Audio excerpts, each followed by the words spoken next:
Paul Démarche, parlons immigration. Bonjour à tous, bienvenue dans ce nouvel épisode. Aujourd'hui, on va parler du regroupement familial. C'est une démarche souvent complexe, source de stress pour beaucoup, mais absolument essentielle pour ceux qui veulent enfin réunir leur famille en France. Imaginez-vous loin de vos proches à attendre cette réunion qui semble parfois si loin. Pour nous éclairer à ce sujet qui touche beaucoup d'entre vous, je suis avec Margot Laroucault, elle est juriste chez Paul Démarche. Bonjour Margot. Bonjour Kylian, bonjour à tous. Alors Margot, disons que je vis en France et que je veux faire venir ma famille. Je me rends à l'antenne de Paul Démarche à Choisy-le-Roi, l'espoir au cœur, mais aussi beaucoup de questions. Comment je commence en réalité ? Quelles sont les conditions à remplir pour pouvoir lancer une demande de regroupement familial ? La démarche de regroupement familial est une démarche assez complexe aujourd'hui et qui répond à certaines conditions assez strictes. Dans un premier temps, il faut être résident en France depuis au moins 18 mois. Ça veut dire qu'il faut être en possession d'un titre de séjour qui est valable au moins 1 an. Dans un second temps, il faut également prouver que vous avez des revenus stables, c'est-à-dire que vous justifiez au moins d'un SMIC par mois pour subvenir à vos besoins et à ceux de vos proches. Dans un troisième temps, et pas des moindres, il faut avoir un logement adapté pour accueillir votre famille et vos proches. Ça, ce sont les bases, mais comme dans tous les dossiers, chaque cas est particulier et chaque dossier est différent. C'est quoi un logement adapté ou non ? Il y a des critères précis, un nombre de chambres, etc. Alors, il faut effectivement un logement adapté et les textes de loi ont prévu certaines conditions. Il faut déjà savoir que ces conditions dépendent de votre zone d'habitation, A, B ou C. En général, il faut un nombre de chambres suffisant, il faut une superficie d'au moins 9 mètres carrés par personne et il faut bien sûr que votre logement réponde aux conditions de salubrité, d'hygiène et de sécurité.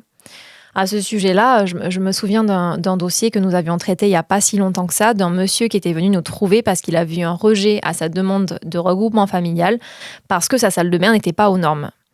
Il n'avait pas eu d'autre précision de la préfecture et il était un petit peu en panique parce qu'il ne comprenait pas du tout.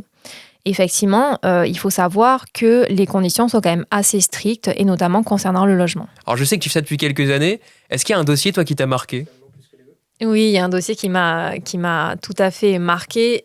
J'en souris aujourd'hui, mais il est tout à fait révélateur de la complexité de ce genre de démarche lorsqu'on n'est pas forcément adepte du droit des étrangers en France. Je repense à ce monsieur, Seydou, donc il devait être âgé d'une 60aine d'années. Je prends le métro comme tous les matins lors de mes déplacements et j'ai la chance de pouvoir m'asseoir. Je m'assois en face de cet homme et je le vois en train d'ouvrir son courrier. Et je le vois assez insistant, je vois qu'il est en train de me regarder. Donc je le regarde, mais j'ose pas lui proposer mon aide parce que je veux pas le braquer et je veux pas lui manquer de respect. Et finalement, il me tend la feuille et il me dit « Je suis vraiment désolée, mais je comprends pas ce que c'est, je comprends pas ce qu'il y a de noté, est-ce que vous pouvez m'expliquer ?» Et donc, je remarque que ce document vient de l'OFII et que monsieur vient de recevoir une demande de complément suite à sa demande de regroupement familial. Donc là, je constate qu'il y a une liste d'au moins 10 documents que monsieur n'a pas envoyés, mais je remarque surtout que la date est passée depuis plus d'1 mois. En effet, il faut savoir qu'en général, pour les demandes de complément, on a 1 mois pour répondre par courrier. Donc j'explique à monsieur que c'est vrai que c'est ma spécialité, que malheureusement sa demande de regroupement familial ne pourra pas aboutir tout de suite parce qu'en fait il n'a pas répondu à temps à la demande de complément, mais que s'il a besoin d'aide pour faire une nouvelle demande, je suis là pour l'épauler et l'aiguiller, donc je lui donne mon numéro de téléphone. Finalement, je reçois un message quelques heures plus tard et il me demande de lui fixer un rendez-vous au bureau, donc je le reçois.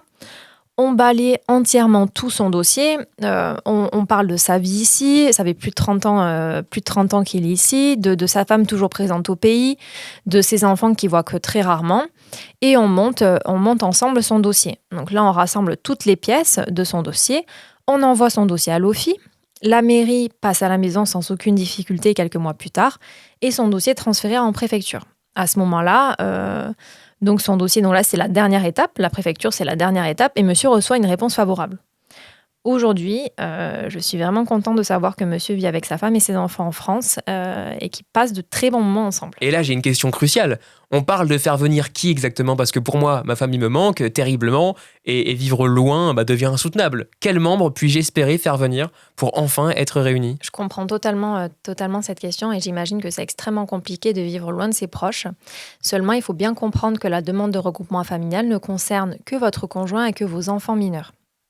Ça veut dire que si d'autres membres sont concernés, il y a peut-être des solutions effectivement, mais dans ces cas-là, peut-être qu'on devra penser plus à une procédure de visa.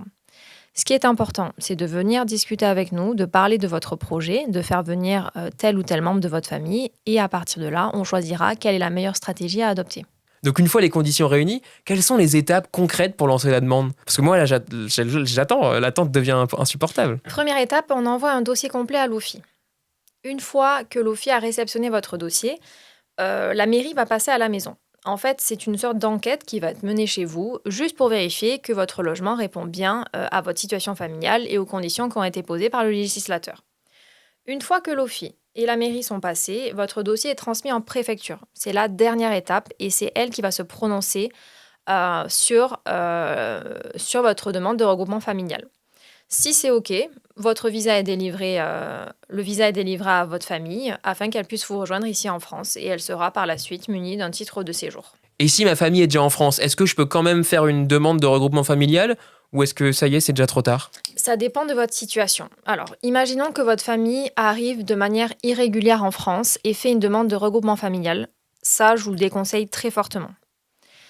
Autre cas. On imagine que le demandeur une telle personne bénéficie d'un titre de séjour salarié, étudiant ou travailleur temporaire.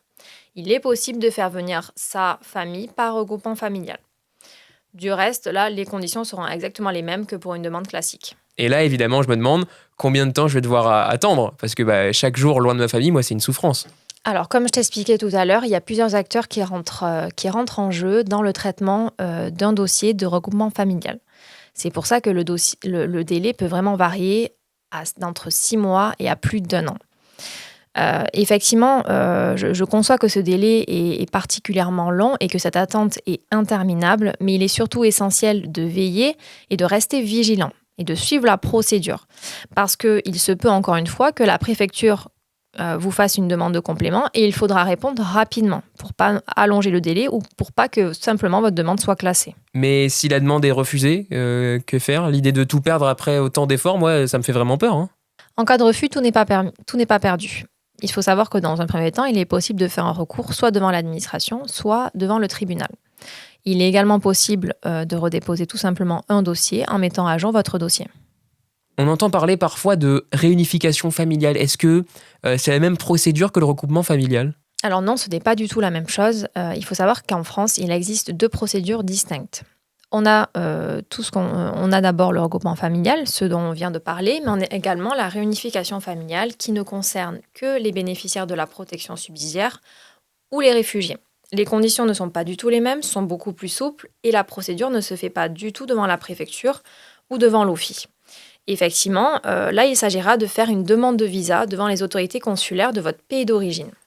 Cette procédure vous permettra de faire venir vos enfants mineurs qui sont âgés de moins de 19 ans ou simplement votre conjoint, votre partenaire de PACS ou votre concubin, si le mariage ou cette union date d'avant votre protection. Aussi, et juste un petit détail, pour les mineurs isolés en France et qui se sont vus octroyer un statut de réfugié ou une protection subsidiaire, pour eux, il est possible de faire venir leurs parents et leurs frères et sœurs qui ne sont pas encore mariés. Tu as eu le cas récemment, toi? Tout dernièrement, j'ai eu le cas. Je pense immédiatement à Esther. Donc c'est une personne de nationalité haïtienne qui a fait une demande d'asile devant l'OFPRA et qui s'est vue octroyer une protection subsidiaire. Donc Esther, qui a quitté précipitamment le pays, n'a pas pu partir avec son enfant qui aujourd'hui doit avoir 13 ou 14 ans et qui rencontre beaucoup de difficultés au niveau de sa santé et de sa scolarisation. Donc c'est vrai qu'elle est un petit peu en panique, elle est désemparée et elle veut absolument faire venir son enfant. Elle vient nous trouver, elle nous explique la situation, elle nous explique son histoire et on retrace un petit peu son parcours en France. Et on décide tout simplement de lancer une demande de visa pour faire venir son enfant mineur, après qu'elle ait donc obtenu cette protection subsidiaire. On dépose son dossier devant les autorités consulaires, on lui trouve un rendez-vous et son enfant, donc accompagné d'une personne sûre et majeure, se rend du coup au consulat pour déposer ce dossier-là. Parce qu'effectivement, il faut savoir que le dossier est déposé en ligne ici, mais que la personne concernée doit nécessairement aller déposer un dossier papier auprès du consulat. Tout se passe très bien. L'enfant a très rapidement son visa et aujourd'hui, et bien heureusement, il a pu regagner le territoire français et vit aujourd'hui aux côtés de sa mère.